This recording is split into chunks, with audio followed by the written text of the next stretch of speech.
Okay, so coming to the first lecture, that is Introduction to Pharmacology. Now in this lecture we are going to see an introduction, a general introduction to the pharmacology. What is pharmacology? What are the different fields that are related to pharmacology? And what are the different definitions which we are going to see in our future classes? So all the introduction will be covered in this class.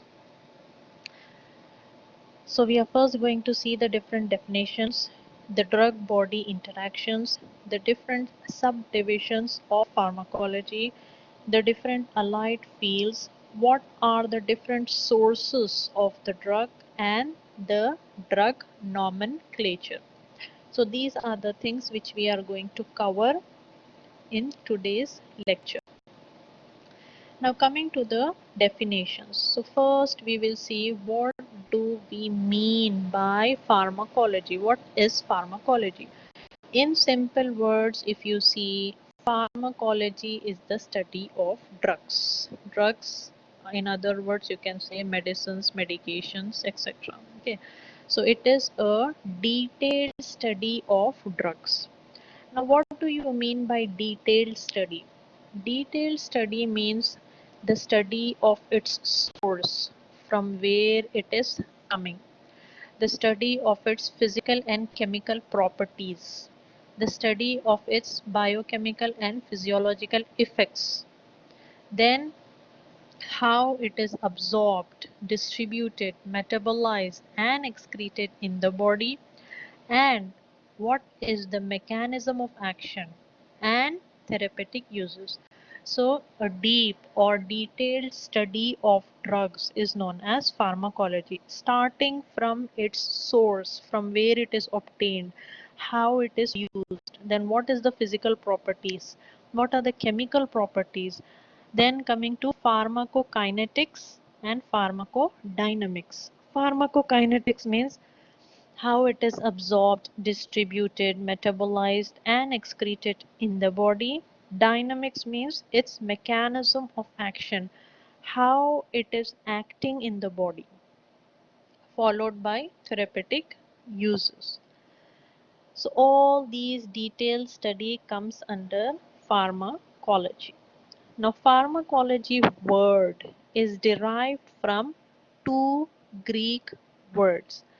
Pharmakon means drug, logos means discourse in, that means dissolve in, or you can say goes in.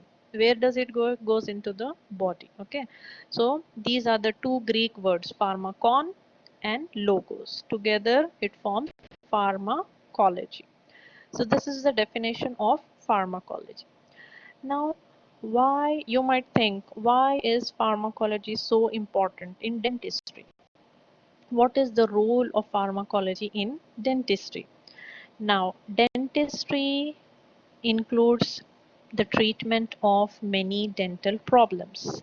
How are you going to treat it? You are going to treat it via medications, right? Apart from your clinical work, you have to prescribe medications to the patient in order to get a quick recovery, or to perform the clinical work, also to perform a surgery or whatever minor procedures, you have to give some medication to the patient, such as anesthetics, right?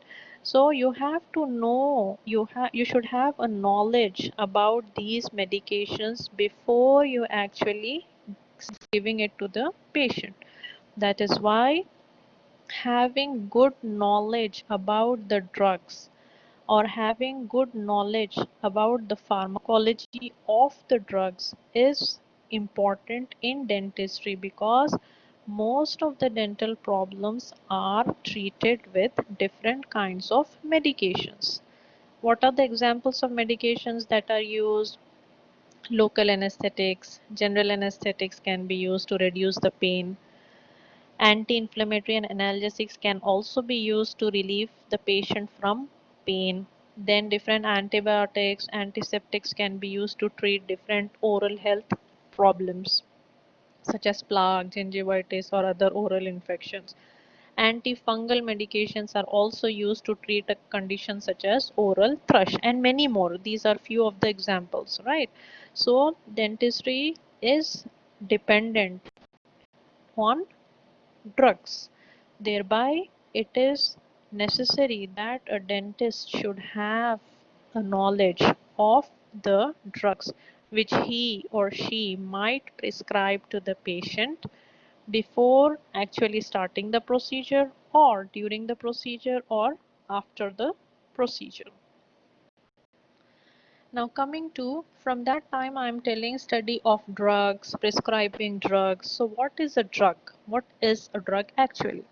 According to World Health Organization, a drug is a chemical substance or it is a biological product that is used to modify or explore the physiological system or pathological state for the benefit of the recipient. So this is the definition of World Health Organization, definition of drug according to World Organization. So in simple words, you can say drugs are substances which can be used either for diagnosis or for treatment or for prevention of a disease.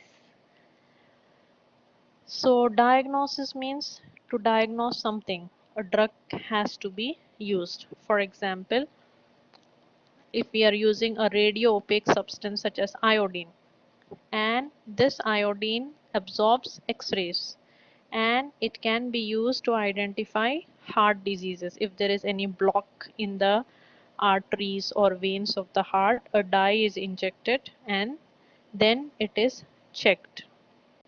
Wherever there is a block, the dye will stop there. Okay, so that is nothing but diagnosis. What are we diagnosing? We are diagnosing if there is any heart problem or if there is any clot in the heart. Next is treatment. Treatment is very simple. It can be used for treatment of many diseases, many disorders, and we have numerous examples for that. Prevention. Prevention means such as vaccines, anything which we are taking before the occurrence of a disease. So vaccines are an example which can be used for preventing the condition. Now the word drug is derived from a French word drogue. So drogue is a French word meaning dry herb. So before these synthetic drugs came into the market, earlier people used to cure themselves by using herbs or plant extracts, right? So people used to use plant extracts or different herbs, mix them with oil or mix them with some other substances and use it curing themselves. So drug is obtained from a French word that is drogue, which means dry herb. So that is the definition for drug. Next, coming to other definitions. Mechanism of action. Now, what do you mean by mechanism of action? What is therapeutic effect? What is side effect? What is adverse effect? From the next class onwards, I am going to use this terminology. I will tell you mechanism of action. I will tell you therapeutic effect. I will tell you side effect, or I will tell you adverse effect. So you must know what do I mean by mechanism of action.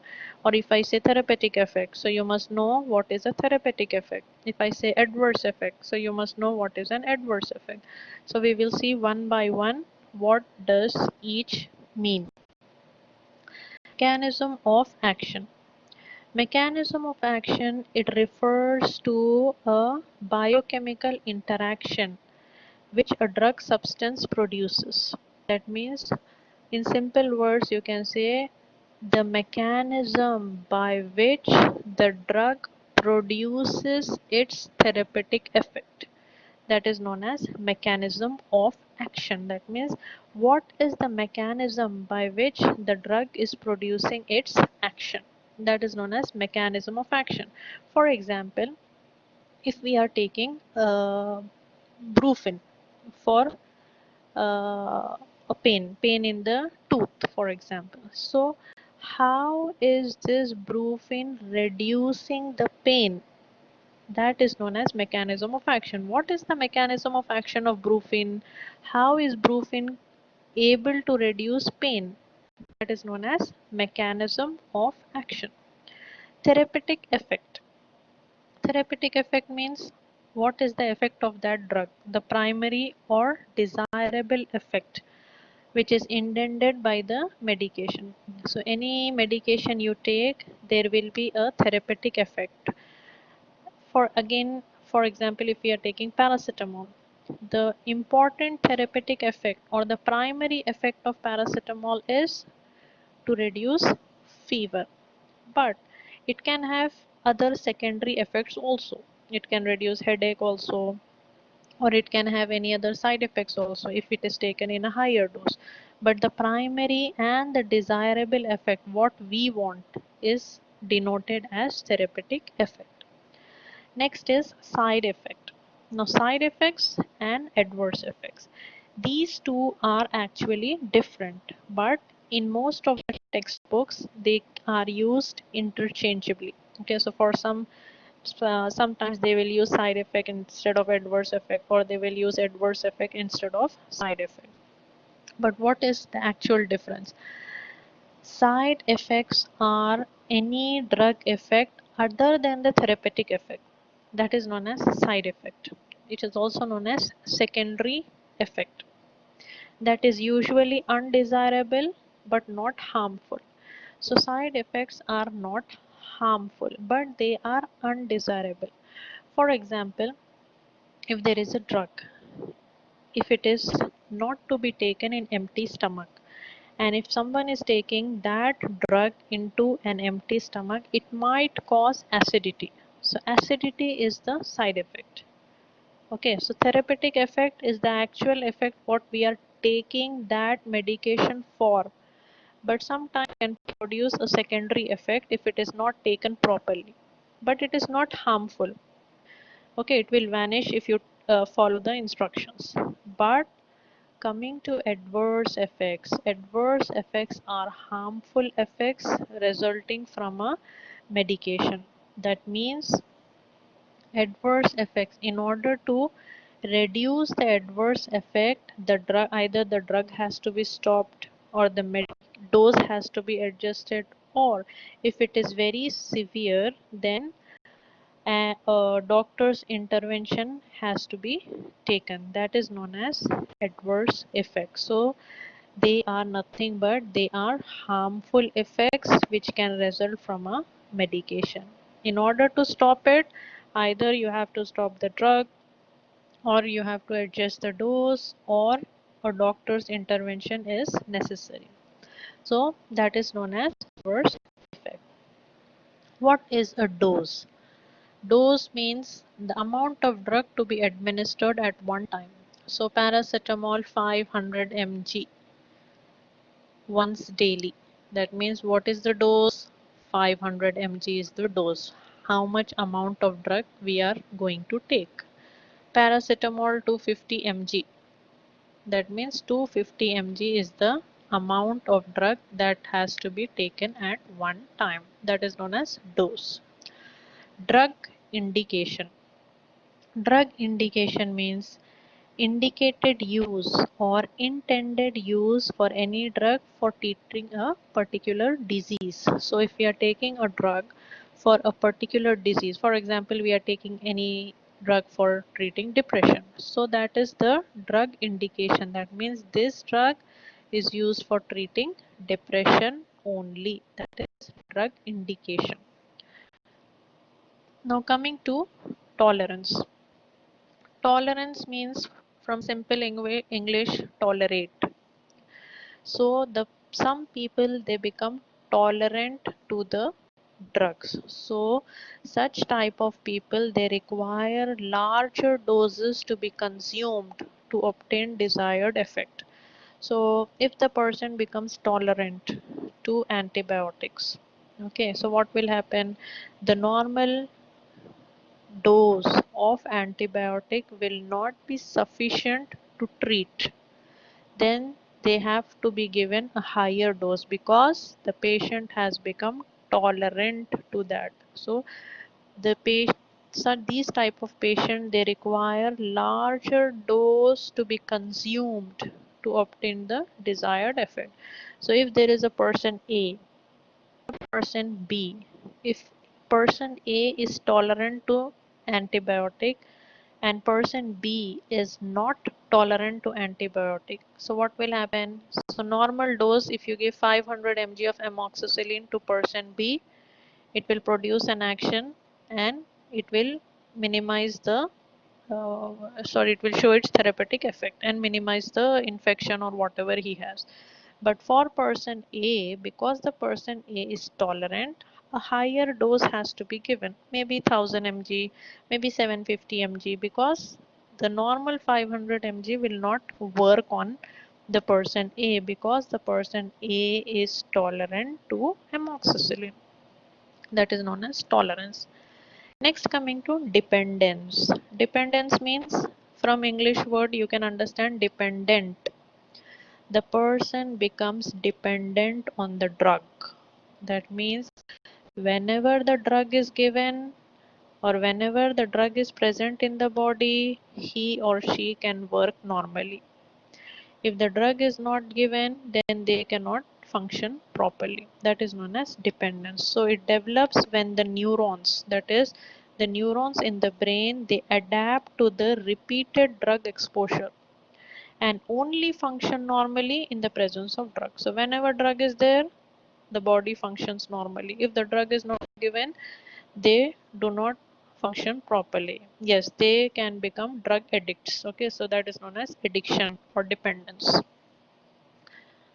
Next, coming to local effect, systemic effect. So you all know local effect means action at a site of application, local action. The drug does not enter the bloodstream. But systemic effect means what? The drug enters the bloodstream and effect can be seen throughout the body because the blood is absorbed in the blood the drug is absorbed in the bloodstream and distributed. So this is local and systemic effects. So those were the different definitions which we are going to use in our pharmacology subject. Next, coming to drug body interactions. Now whenever a drug is given, it will interact with the body and body will also interact with the drug, right? So these are known as drug body interactions. So it is divided into two subcategories: pharmacokinetics, pharmacodynamics. So pharmacokinetics in simple words means what the body does to the drug. So when a drug or a medication is taken into the body, what is the body doing the drug is known as pharmacokinetics. When a drug is taken into the body and what the drug is doing to the body is known as pharmacodynamics. Okay, that is why it is known as drug body interaction. Body does something to the drug and drug also does something to the body. So it is divided accordingly. So pharmacokinetic means body does to the drug. So body causes absorption, distribution, metabolism and excretion. So movement of the drug in and the alteration of the drug by the body is known as pharmacokinetics. So the drug is going inside and the body is altering the drug. That is known as pharmacokinetics. That is absorption, is how the drug is absorbed, distributed, metabolized and excreted. So all these things the body is doing to the drug. Pharmacodynamics means it is the study of drug effects and their mechanism of action. That means what is the drug doing to the body, whether it is reducing pain in the body, whether it is treating depression in the body, whether it is treating any cardiovascular problem in the body. That comes under the pharmacodynamics. What is the drug doing to the body? That means their mechanism of action, how they are acting and what is their effect. That is known as pharmacodynamics. Next, coming to the different subdivisions of pharmacology. Now, pharmacology is a subject and it has many different subdivisions. So, for example, it has pharmacogenomics, pharmacoepidemiology, pharmacotherapeutics, toxicology, chemotherapy. These are the different subdivisions of pharmacology. So, we will see one by one what does each category mean.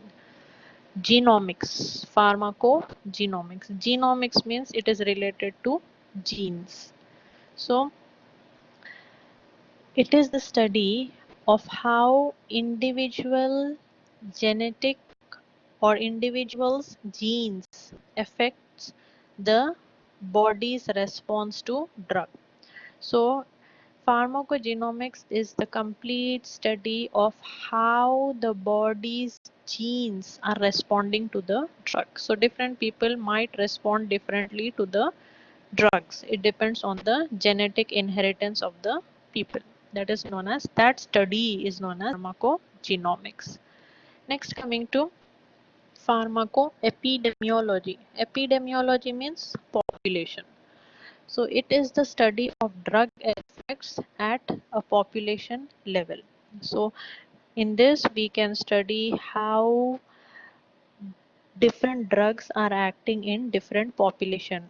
Okay, how the drug effects are variable or changed between individuals in a population and between different population. For example, if you give any drug to a population of people who are having cardiac diseases, and the same drug if you are giving to a population who do not have cardiac disease, so there are chances that the population who have cardiac disease might respond differently to the drug, whereas the people who do not have any cardiac problem might respond differently to that. So these are the two different population in which the same drug can be given and the difference in the drug effect can be studied.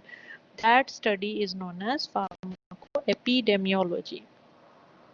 Next, coming to pharmacotherapeutics. So therapeutics means knowledge of the disease. So apart from the knowledge of the drug, the knowledge of the disease is also clubbed together for a good prevention, treatment and cure of the disease. That is known as pharmacotherapeutics. Next, coming to toxicology. Toxicology, it deals with the effects or you can say adverse effects of different toxic substances or poisonous substances or poisonous effects of the drug, because any drug if it is taken in a higher amount it becomes toxic to the body. So since the same drug can become a poison depending upon the dose of the drug. So if there is any drug, any drug, if it is taken more than the prescribed dose, then it becomes toxic or it becomes poisonous to the body. So that study is known as toxicology. Chemotherapy. So chemotherapy is very simple. It is nothing but treatment of either systemic infections or you can say treatment of cancer, malignancy with different specific drugs that have selective toxicity for infecting organism and no harmful effect to the host cell. So chemotherapy basically means that therapy only focuses on the cells which has to be treated, avoiding the normal cells, avoiding the effect on the normal cells. So that is known as chemotherapy. So these were the different subdivisions of pharmacology, the different subjects which are related to pharmacology. Next, coming to the allied fields. Allied fields means the fields which can run together with pharmacology. We have two allied fields, clinical pharmacology and pharmacognosy. Clinical pharmacology means clinical. Clinical means something related to human beings. So clinical and pharmacology means it deals with the study of drugs in human beings. So pharmacology is study of drugs. Clinical means something related to human beings. So study of drugs in human beings. Example, either in healthy volunteers or in patients to check the efficacy on safety of the drug.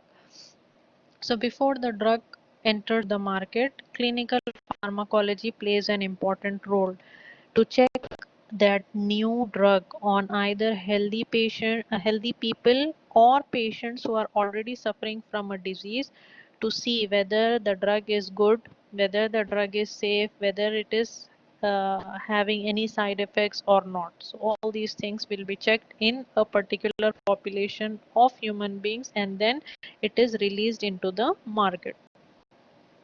Next is pharmacognosy. Pharmacognosy deals the study of sources of drug.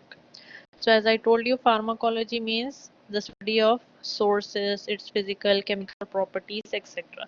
So only the sources of the drugs will be studied under pharmacognosy.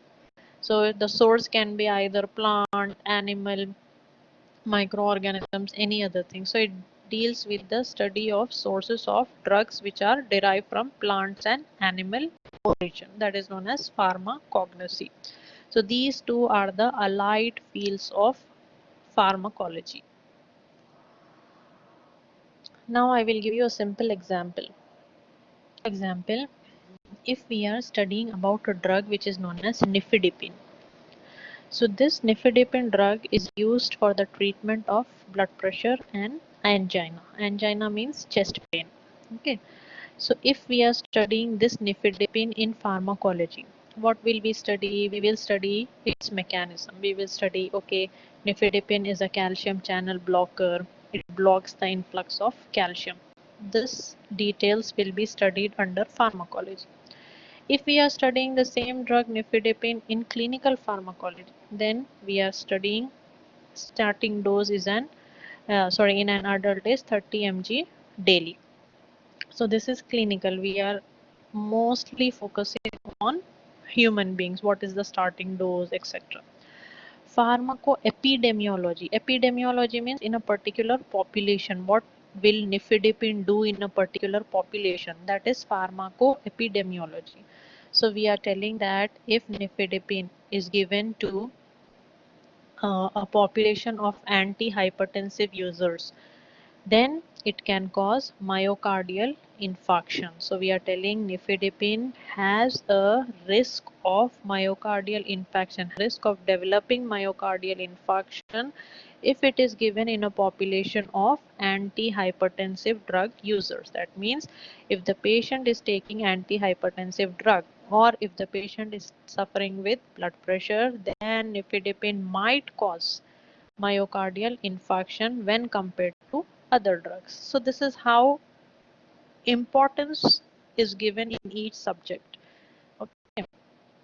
So pharmacology, clinical, and pharmacoepidemiology. Next, coming to sources of drugs. So what can be the different sources of drugs? So we have different sources with examples. So we will see what are the different sources. If we see drugs are obtained from plants, so many drugs are obtained from plants, so they are classed under plant sources. Example, an analgesic by the name morphine is obtained from opium.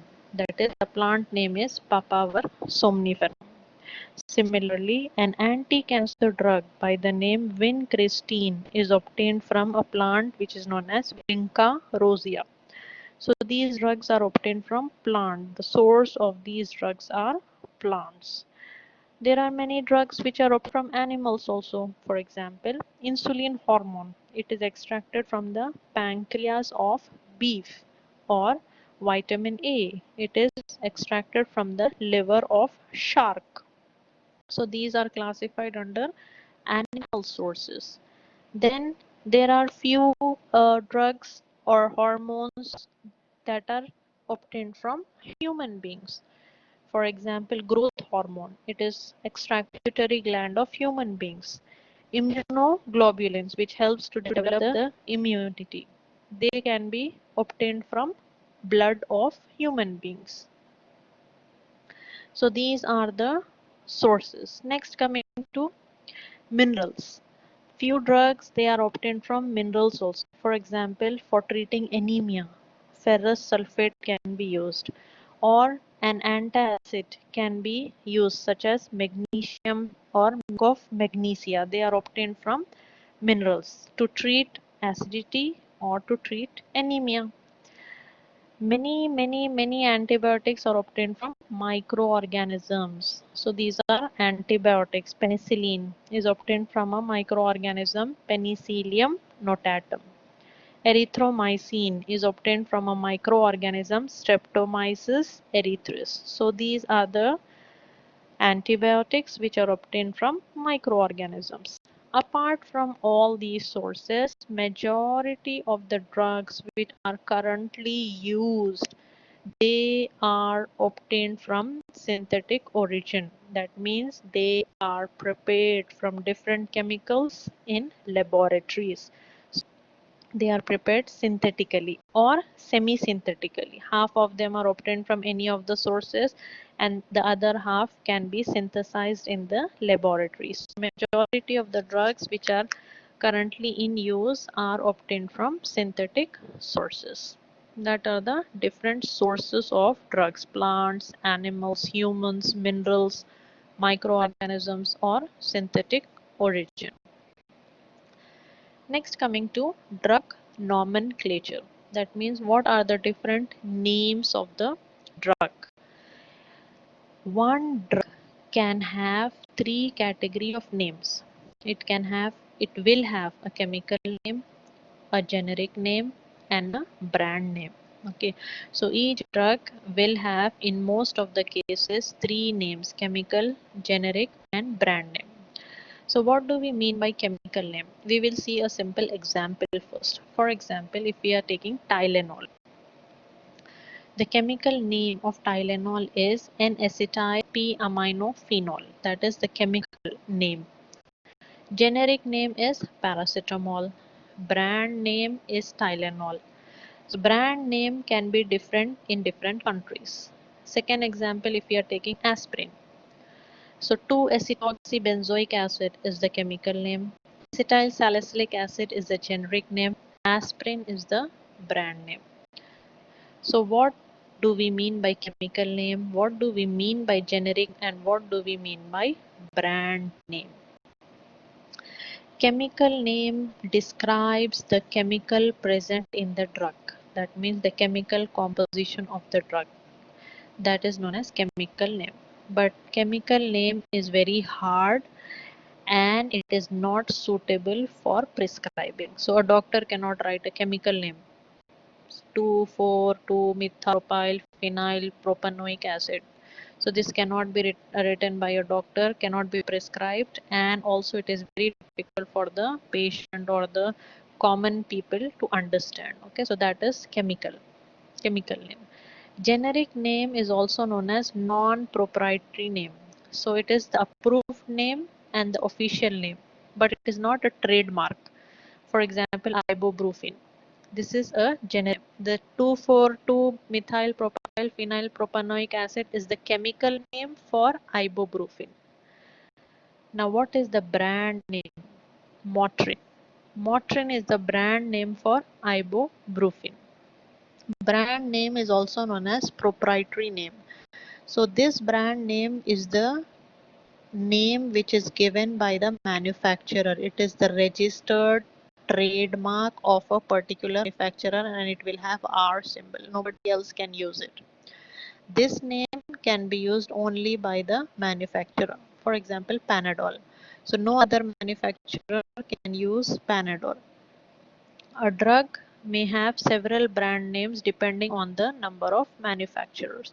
So if there are different manufacturing companies, they will have their own brand names.